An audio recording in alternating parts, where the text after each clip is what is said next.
So I think this explains so much of our political process right now. And I want people to be aware of this because democracy really wasn't designed for this kind of outgroup behavior, right? If you're going to look at the other party, not as somebody that you need to work with and govern with, but as the other side, and it's okay to take from them. It's okay to harm them. You don't need to cooperate with them. You compete with them. That to me is a really serious problem.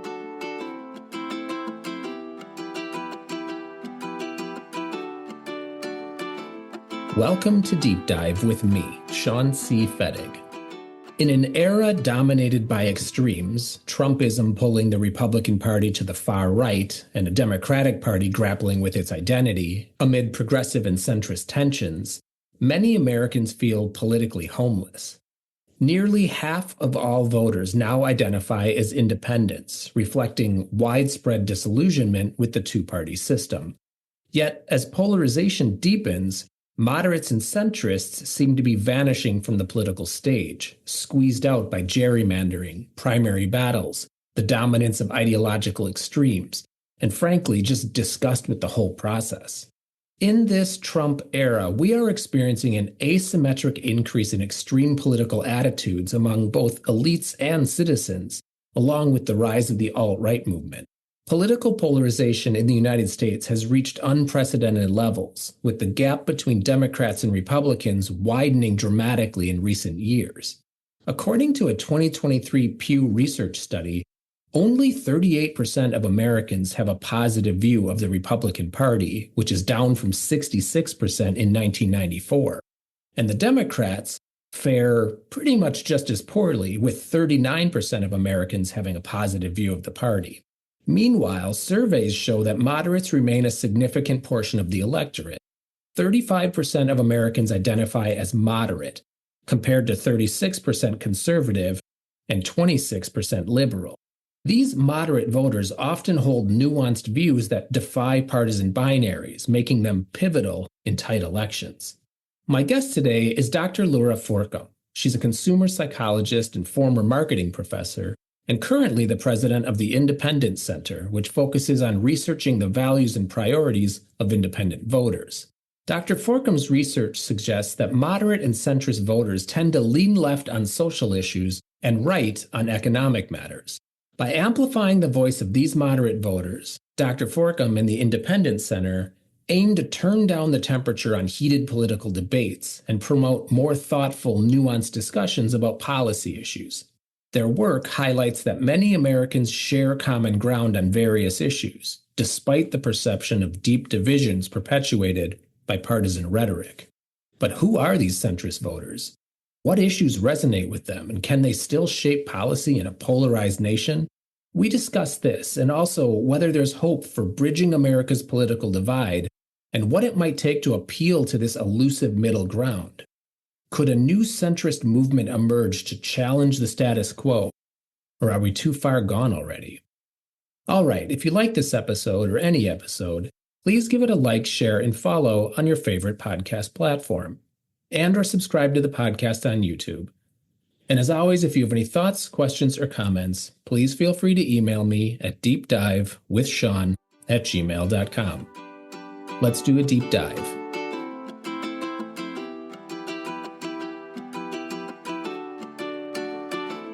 Dr. Forcum, thanks for being here. How are you? Great. Thank you so much for having me, Sean. So it's probably not too controversial to say that we're living through a political era in the United States in which it's really difficult to imagine that any moderation or any centrism exists.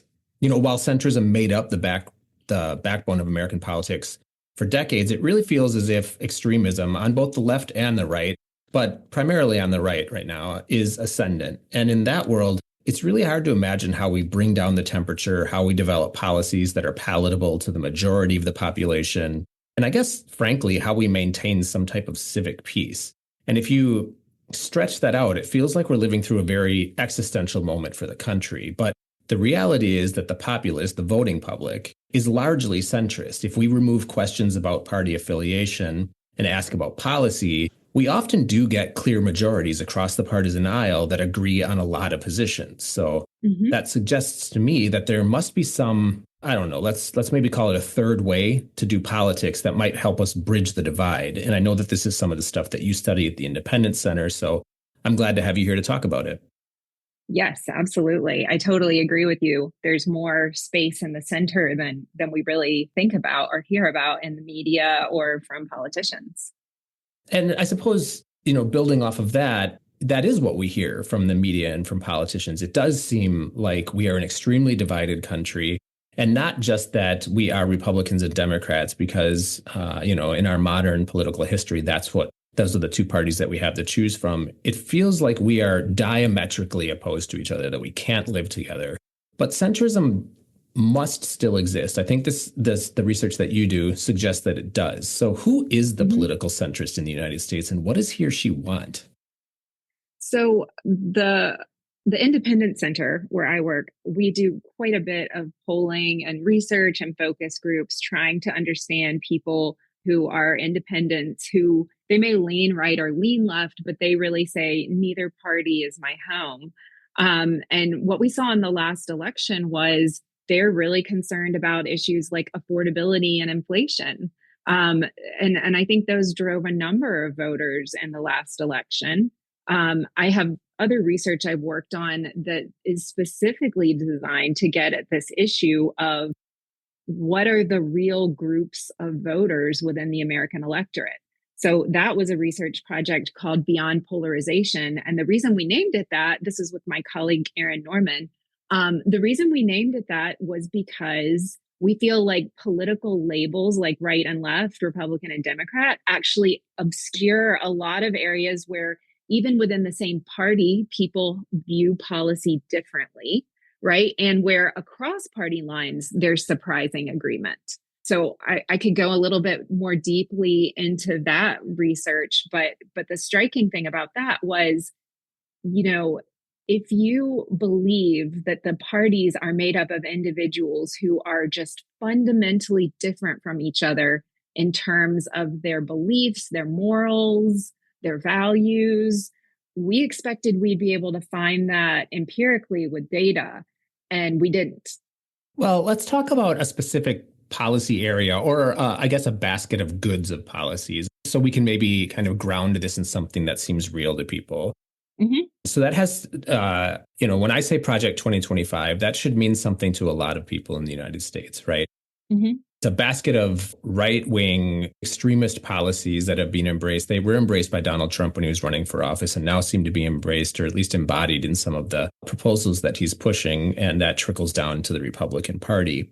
The fascinating thing about this is that while Trump won the election, most voters have a negative view of the policies that are embodied in Project 2025. And so one of the things that I'm worried about is the influence that politicians that enjoy a wide populist appeal have over the electorate to sway the electorate, right? Such that people that may disagree with a particular policy, but like the policymaker, can change their view. Mm-hmm. And so that would suggest then, or it would require that there is a counterbalance to that. And so the question I have here is that if people actually do feel that some of the proposals are extreme, and yet we live in a world in which politicians benefit from extremism and the media benefits from highlighting that extremism, mm-hmm. How do you think that moderate politicians and a responsible media could better highlight the common ground? How would they go about doing that, and how should they? Oh, well, you're only asking me to solve the whole problem. I know. So that's no big deal. I want to just sort of talk about one aspect of what you're talking about, because I think we bring different frames with how we look at things since we're trained differently. Mm-hmm. And one of the things to me that's very interesting about Project 2025 and this sort of larger dynamic that you're noting with the ability of politicians to bring people along with them on certain policy positions is that I see this in-group, out-group dynamic becoming increasingly influential and characteristic of U.S. politics. And I don't know if this is something that people study within political science, but within social psychology, in groups are, these historically would have been our tribes, right? But now they're like our neighbors, our neighborhood, our community, our family and friends, right? That's our in group. And our out groups are the people who are against us. They are the people who are not like us. So, in recent history, it's been people from rival nations, right? Like at some point, Russia would have felt like a strong outgroup to a lot of Americans. And the problem I see is that now we have the in group is our political party and the out group is the opposing party. And so when somebody is looking at Project 2025, if you're a Republican and that's your in group, I think you look at that document and say, yeah, this is fine. And it's because we trust within the in group and we believe that the in group is for people we cooperate with. And we can trust them to look out for us. We can trust them that they're going to do the right thing. We trust them that we have the same values. The out group is the total opposite of this, right? We compete with out groups. We take from out groups. We don't owe them things, and we don't trust them. And so when it's an out group that is proposing a bundle of policies like Project 2025, we can't understand why anybody would look at it and not be concerned. And so I think this explains so much of our political process right now. And I want people to be aware of this because democracy really wasn't designed for this kind of out-group behavior, right? If you're going to look at the other party, not as somebody that you need to work with and govern with, but as the other side, and it's okay to take from them. It's okay to harm them. You don't need to cooperate with them. You compete with them. That to me is a really serious problem. Fixing the incentives of elected officials and media is really difficult, but I do think there's a really strong need for individual citizens to understand how this in-group, out-group dynamic creeps into our political process, because I think that's how we start to name it and say, this is really unhealthy. So let's stick with this idea of the lens that we see this through, or at least let me preface my next question by saying, or acknowledging that I am seeing this through a very particular lens. But I think this is a narrative that we hear, which is, that both parties have their extremists that are probably dominant in the party, and that particularly on the right, that it's very difficult to find common ground, that it's very difficult to find moderates, people in the Republican Party that are willing to work with Democrats. And I'm sure there's a fair grievance on the other side that it's very difficult to find moderate Democrats that are willing to work with Republicans. But assuming that those people exist, they seem to be kind of lost in the wilderness right now, and it's hard to pinpoint who those folks are. So I guess this is a two-pronged question. Specific to some of the work that you've done at the Independent Center with the research and the polling, what are some of the findings and policy preferences that you think might be ripe for common ground to build some type of a centrist coalition off of? And then what advice would you give to the Democratic Party right now, which is the out party, it's the opposition, in trying to build and find that common ground? So it's, really interesting, actually, some recent polling that the Independent Center did just prior to Donald Trump's inauguration. We're trying to get a baseline as part of an effort to hold elected officials, the president and Congress, accountable. In order to do that, we thought, well, we need to understand what people are expecting. And we will go back and poll them later in the year or early next year and find out the extent to which those expectations were met.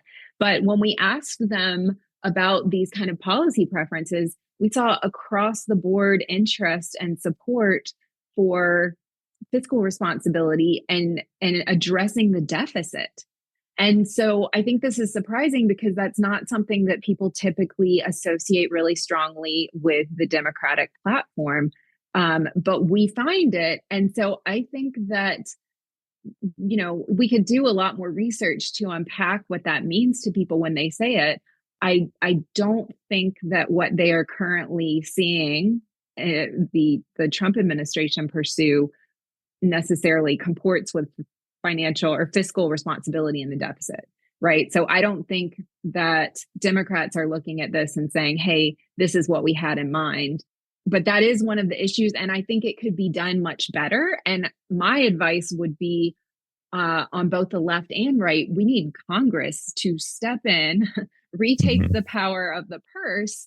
And instead of having the executive make executive order based changes that are supposedly in service of more fiscal responsibility, why have Congress do it? Right? We don't need a change that's going to bounce back and forth every 4 years when the administration changes hands. We need Congress to actually be looking at these programs and saying, could some of these things be more efficient? Are they fair? Do they follow the law? And right now, neither side is doing that. So when we talk about building coalitions and making policy, there are at least two approaches at which this can be done. And one is externally, and that's really at the grassroots voter level, right? So the pressure that the voter can put on the government and on Congress and on the presidency to make change. And then the other is internal. That's the elites, so the electeds making the policy. And so I have two questions. The first question is, if we focus on the external, I could imagine that if we are interested in, or if we believe that a coalition of centrist and moderate voters manage to realize policy that speaks to a broad base within the electorate, that is good for democracy. I could imagine that in our current environment, this extreme hyperpolarized environment that we're living through actually turns them off from participating. Yeah. And I'm afraid that we might be living through a period like that. So how do you think we could actually encourage more moderate voters to engage in the political process in this period of time when it doesn't seem like there's much purchase in that? Yeah, I totally agree with you that likely a lot of centrist and independent voters are wanting to drop out of this. I think it's gotten sort of punishing to participate in politics, because it's like you can't even talk to people without being sure that they agree with you, right? Like it's the third rail of a conversation.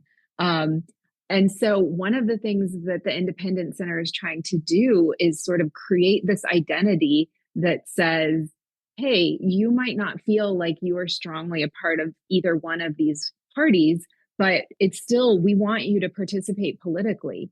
And the other thing we're trying to say is, you don't have to vote for a third party candidate to be an independent. You can be an independent and vote straight ticket Democrat. You can vote straight ticket Republican. But the thing that we think is really powerful about these independent voters is that they tend to swing vote. They tend to split ticket vote. And by doing that, they're keeping the parties accountable, because they delivered the election to Trump this time, but to Biden last time. And if you can't count on this baked in support from your base, to me, this seems like one of the few sort of pressure points that's even available to us, because this is accountability. These are voters who care more about you addressing the issues that concern them than they care about a particular party holding power. And so where we see independents being very concerned about affordability and inflation, our expectation is that they are going to turn out in the midterm and vote according to whether that was delivered or not. So to me, it seems like this is really the only thing that's available, right? Because if I want to your earlier point, if I want to change the motivations of people who have already been elected into office, or change the incentives of the media, I mean, these are massive projects that groups with, incredible financial resources have been working on for years with little effect. So I can't, I'm not sure how available that is to us, but I do think trying to motivate people and saying like, yeah, I know politics kind of sucks right now, but we think that you are an important part of making it better. And I'm not even telling you how to vote. I'm not saying get out there and vote third party. I'm saying like get out there and vote for the things that you think are the difference, even if it's not along party lines. So the flip side of this is the internal folks, so the elites, the elected officials.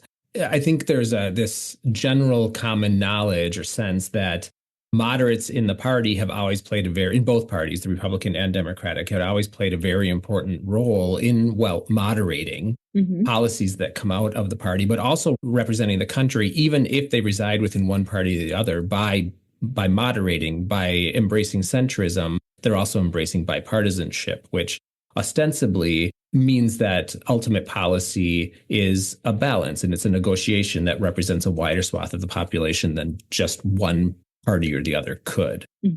Increasingly, we've seen moderates in Congress pushed out of office, either choosing to retire or pushed out by more extreme politicians. And the Republican Party has done a very good job, especially in the Trump era. Or we could say that the Tea Party probably started this, of primarying their own and then replacing some of the moderates with more extreme members. Democratic Party has seen some of this as well. But if we want to make this real, in this last congressional election, or it was also the presidential election, but in 2024, Manchin and Sinema, two of the maybe last remaining centrists, whether or not you agree with them in the Democratic Party, chose to retire as opposed to run again because they just didn't see themselves as having a chance. But the reason I think this is important is because we have built our democracy on this principle that we need moderates in government, and we're losing them. And so I'm going to paint with a broad brush here, and you can disagree if you want, but it does seem like, at least right now, and if we agree that both parties are going through some type of a transition, that the Republican Party seems to be firmly in the Trump camp right now.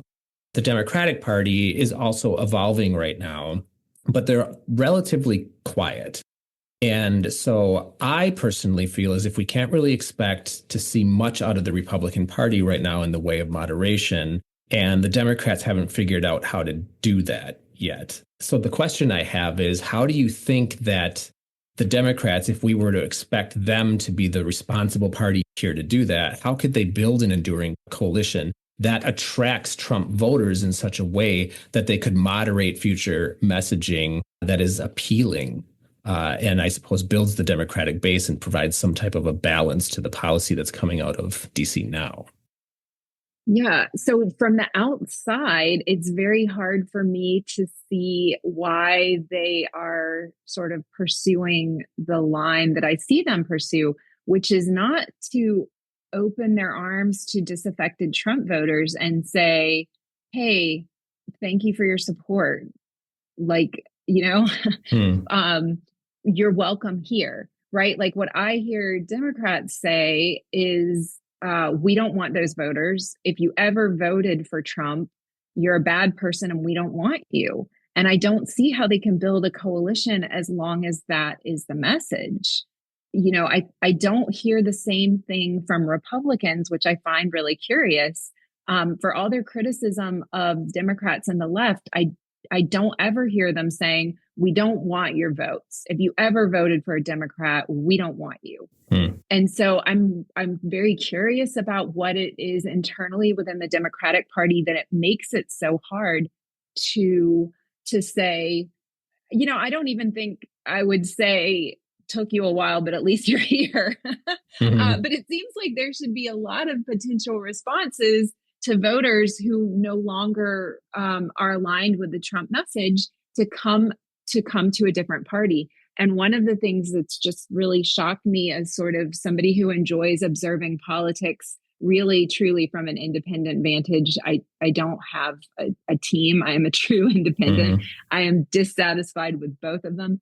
What has surprised me from watching is that rather than the Republican takeover by Trump being an opportunity for Democrats, it seems to really weaken the party. And that surprises me. Maybe it wouldn't surprise a political scientist, but it surprised me because, and it seemed like, what's happened is they've kind of gotten stuck in saying, well, we're not that guy, but they don't really have an argument about who they are and what they're offering. And I think until they have that, it's going to be really hard to win over disaffected Trump voters and to build this center coalition that we're talking about, even absent the issue that they seem to fundamentally not want to open their arms to people who may have previously not supported them. How much research have you done, and if you've done any, about how much independent and I suppose conservative or Republican voters really cared about some or do care about some of the culture war issues? That is a great question. And I don't have data on it. I wish I did because I think it's a really important question.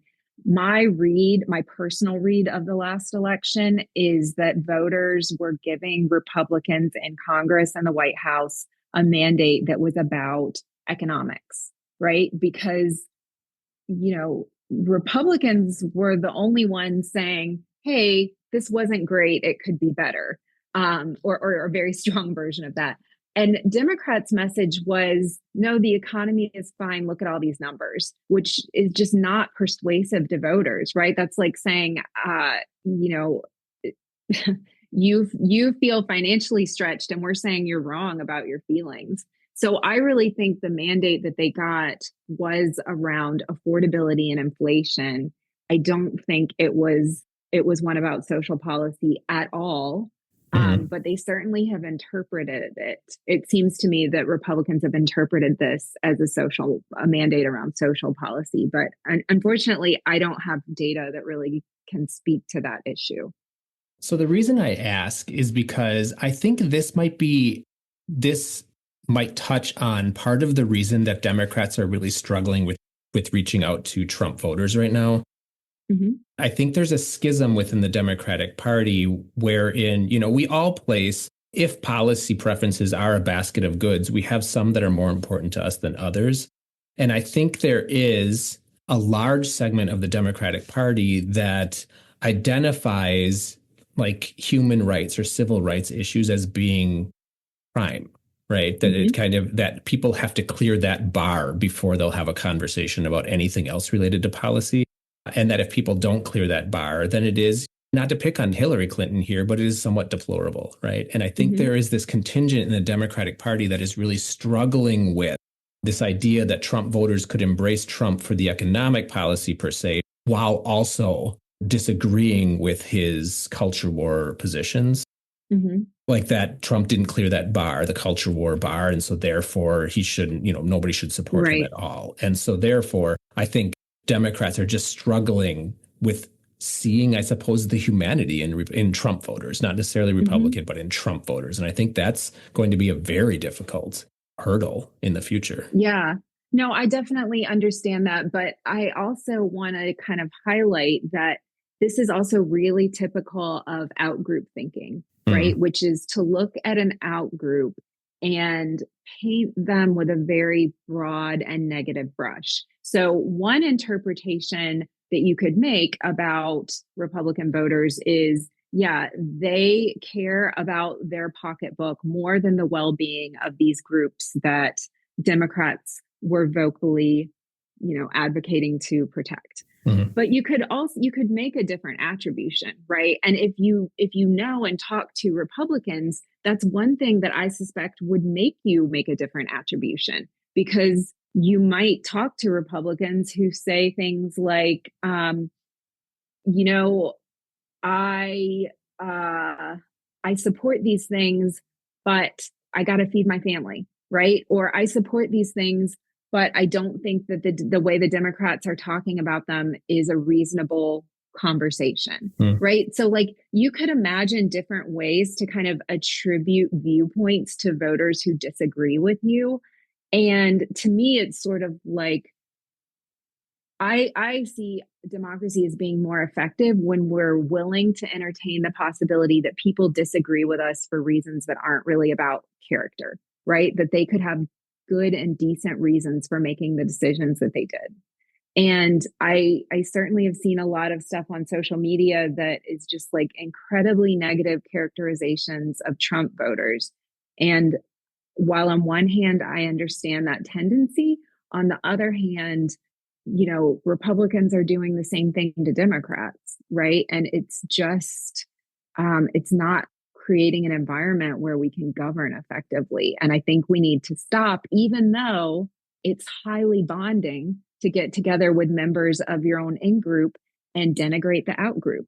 we're social animals, and that is a pleasant and bonding activity. And people have done it for all of evolutionary history. So I'm not saying anybody is morally wrong to think in this way. We all do it, but it's not leading us to a politics that's very productive, and it's not the corrective that we need to the environment where we are right now. And, having two parties that are in trench warfare with one another rather than governing, right? Like, are we going to fail the CR this week? Are we going to shut down the government? Like, this is absurd. So one of the areas in which your work and research touches on is branding and rebranding. Mm-hmm. So this conversation is making me wonder if the Democratic Party needs a rebrand, if it needs a facelift, and if so, how do you think they should go about doing that? What would that look like? I mean, so I'm sure you've been watching this too, but for the past 10 years or so, I've been looking at what I assume is a realignment of the two parties in ways that it's not clear to me how it's going to shake out. Republicans were the party of limited government, equality under the law, and fiscal responsibility. And I don't see any of those as strong talking points right now, either as talking points or points of action. And so it's really hard for me to say where that process will ultimately end. And I think there's a lot of open space for Democrats right now if they would take it to say, hey, fiscal responsibility is really important. We can make wise decisions about what is fair and equitable use of our resources. We can do that. We don't have to just be the counterpoint to the Republican Party. We can have our own position about what fair use of our resources actually looks like. And getting back to this point of in groups and out groups, one of the things that I wish I could say to every voter in America is it's very tempting to look at your own party and say, that's the in group. They're looking out for me. They will take care of me. And I think that's what many of the base of both Republicans and Democrats have said. What I would say to you is you are not the in group. The in group is people and corporations who are incredibly wealthy and making contributions and getting laws passed and not passed in their favor. And you are not included in that group. So I think that the Democratic Party, to get back to your original question, I think that they have this tremendous opening right now. And if they could say something positive about what they represent to the American people, rather than just saying that they are, they're fighting Trump, they're obstructing Trump, Trump is terrible. People want to hear that. There's a huge appetite for that right now. So every election has some type of a narrative. And one of the narratives I'm just calling it the Trump era, but these elections in which, Trump has participated in. So about 2015 on, probably more so from 2020 on, one of the narratives is that we are engaged in some type of an existential battle in the United States between democracy and authoritarianism. I guess I'm wondering from you, how much of this do you think is histrionic? How much do you think this is politics? And how much do you think this actually resonates with voters? That's a great question. And I think about that a lot because I sort of have looked at the aftermath of this most recent election as being what I assume is really profoundly disorienting to Democrats. If what you've been saying to people is, this is an existential threat, this is the end of democracy, and people ignore you and elect this person into office anyway, right? Like, I can imagine that you would just feel sort of lost. And why doesn't anyone share your view of reality?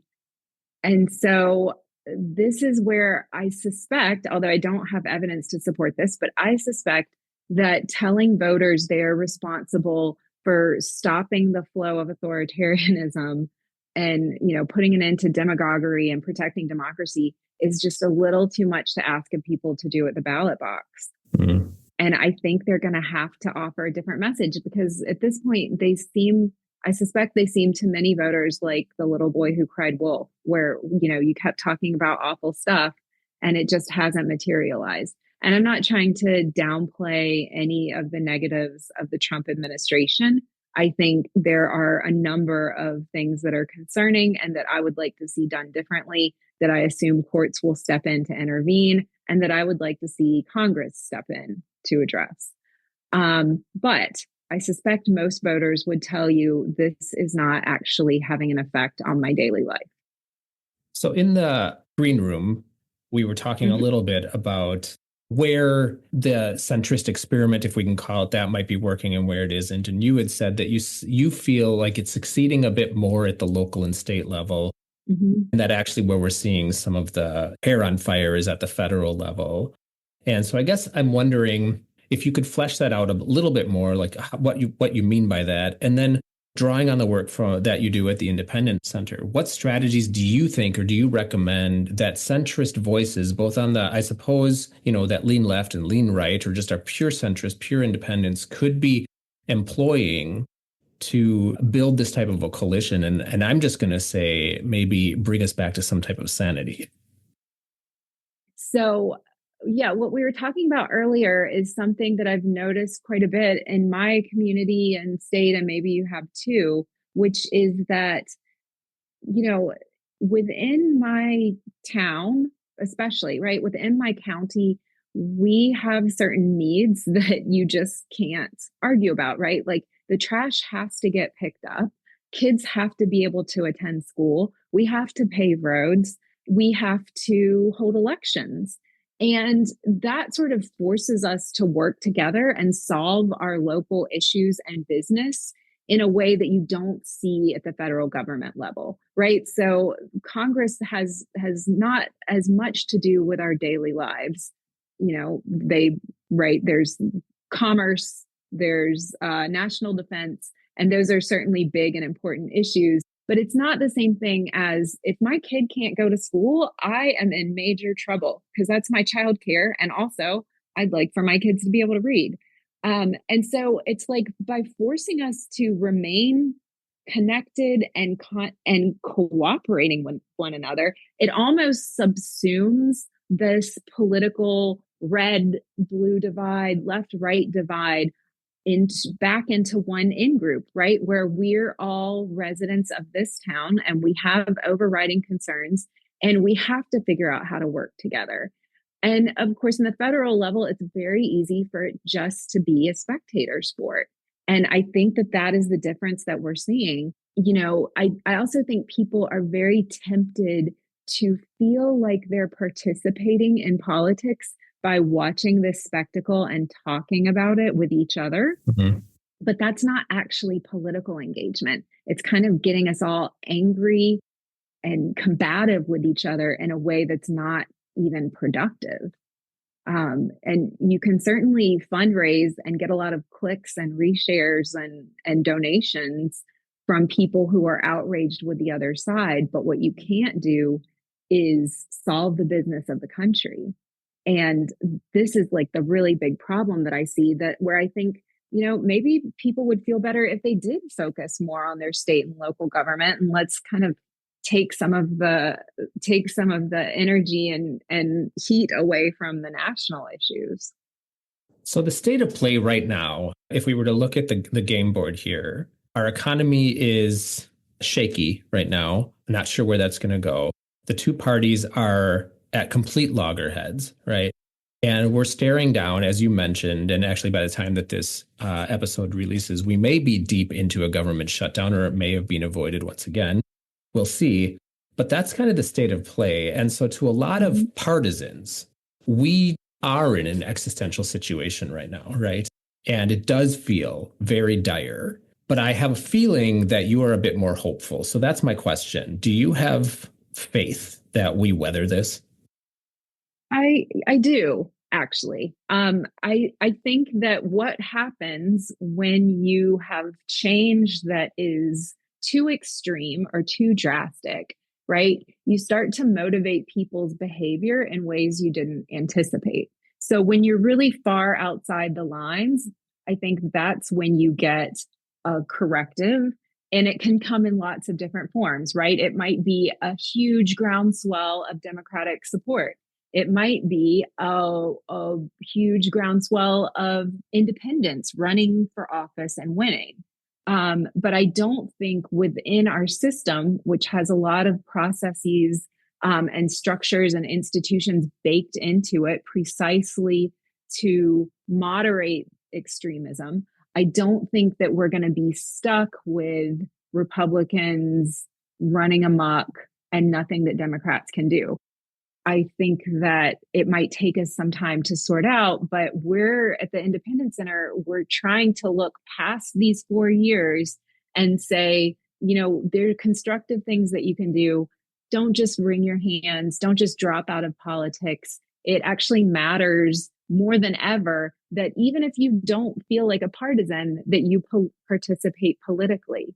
And, I think it's really hard to predict when you're talking about the dynamics that we're looking at right now, where it seems like quite a bit of extremism. I think it's hard to predict how voters will respond when you are outside the normal lines. And so I guess I'm hopeful, not in the sense that I can predict what will happen, but in the sense that there are many mechanisms for people to respond to things that they don't like.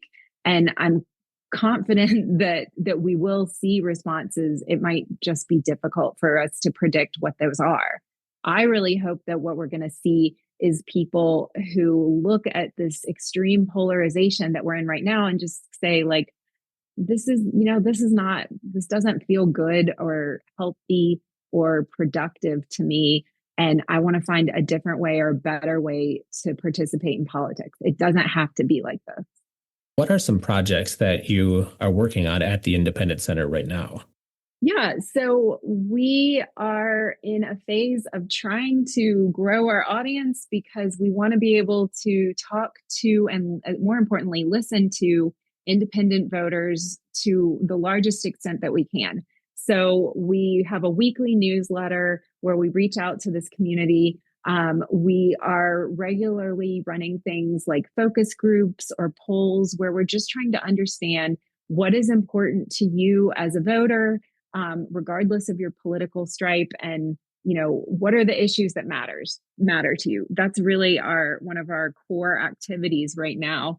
In the future, we hope to have some local meetups, because the larger thing that we feel like it's important for us to do is create an identity where people feel like, hey, I'm not a neither, I'm actually an independent. Mm-hmm. And I think feeling like you're just not part of either party isn't actually meaningful to most people. And I don't think it will correlate to necessarily political engagement, right? So if we want people to feel like they belong to something meaningful that results in political participation, then we need to create the sense of identity, which I hope to do by getting people together in person, just to meet each other and hear other people who want to, question what a particular party or elected official is proposing, and ask if things could be done better or differently.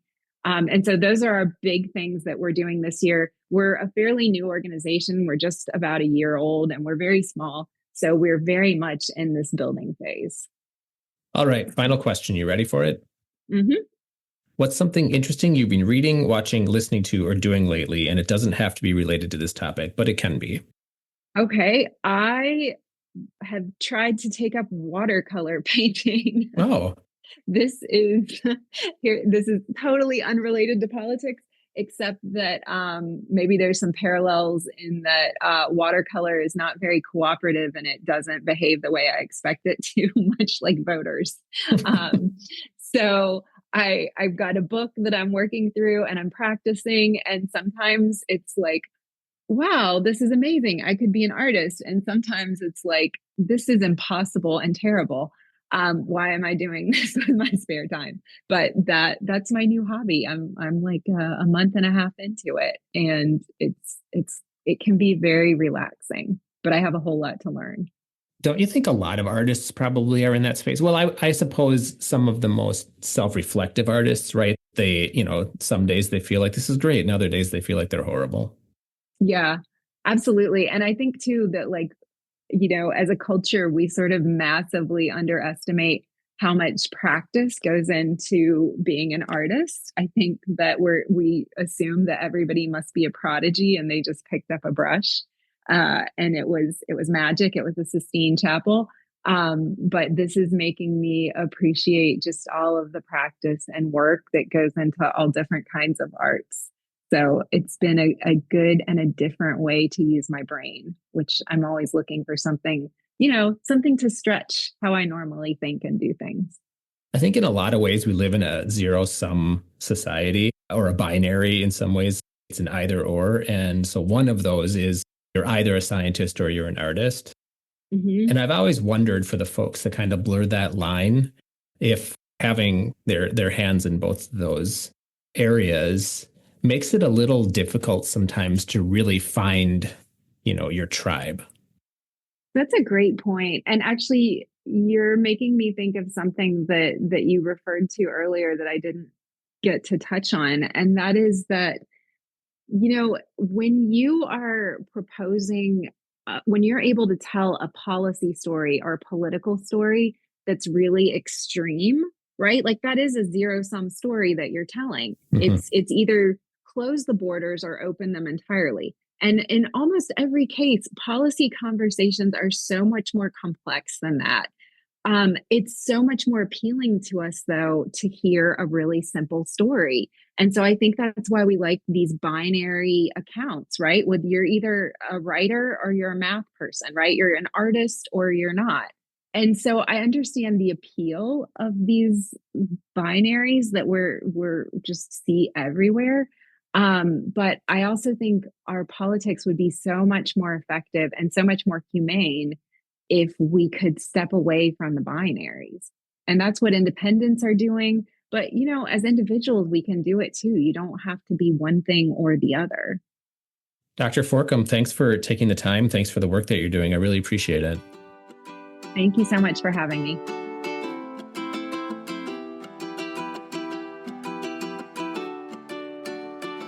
When we take stock of the American political environment, it's clear that the path forward is complex. But complexity shouldn't lead to inaction. If you're feeling politically homeless, if neither party feels particularly comfortable to you or representative of your preferences, remember that you're not alone. Engage with local politics, where nuanced views often find more traction. Consider supporting organizations that promote bipartisanship and electoral reform, like the Independence Center. Most importantly, keep the conversation going. We have to engage these ideas with friends and family across the political spectrum and challenge the notion that extremism is the only option. This across-the-aisle posturing is maybe the only way we can work towards a political landscape that truly represents the diverse views of all Americans and saves us from a really bleak future. All right, check back next week for another episode of Deep Dive. Chat soon, folks.